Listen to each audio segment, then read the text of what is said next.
রাজধানীর হৃদরোগ হাসপাতাল হৃদরোগে আক্রান্ত সাধারণ মানুষের ভরসার শেষ জায়গাটিও বলা যায়, কিন্তু এখানে রোগীদের শিকার হতে হয় চরম ভোগান্তির।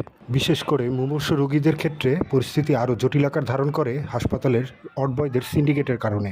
নার্সদের দায়িত্ব অবহেলা ও অডবয়দের দৌরত্ব বেড়ে চলছে দিনকে দিন। আবার নার্সদের যে কাজ করার কথা তা করছে অডবয়। নার্সিং স্টেশনে দ্বিতীয় শ্রেণীর কর্মকর্তাদের চেয়ারে বসে নার্সের সামনেই হার্ট অ্যাটাকের ইনজেকশন, এসটিকে ও প্যাথেডিন দেওয়ার জন্য ইনজেকশনে মিক্স করছে অডবয়। শুধু তাই নয়, যেমন এটি CCU-2 এর চিত্র। এখানে অডবয় জুয়েল নিজের হাতেই রোগীকে লিখে দিচ্ছেন প্রেসক্রিপশন। এই ছবিতে দেখা যাচ্ছে অডবয় নিজেই মুমূর্ষু রোগীকে চিকিৎসা দিচ্ছেন ডাক্তার সেজে। তো 17 এপ্রিল এই ঘটনাটি ঘটে CCU-2 এর।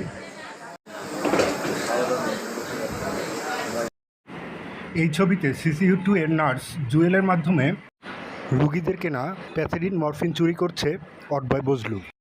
অডবয়দের রুগীর চিকিৎসা, লিখে দেওয়া ওষুধের প্রেসক্রিপশন, সর্বশেষ নার্সদের সামনে বসেই রুগীর ইনজেকশন মিক্স করা অডবয়দের বলে দেয় রুগীরা এই হাসপাতালে কতটা অসহায় ও ভোগান্তির শিকার হচ্ছে প্রতিনিয়ত।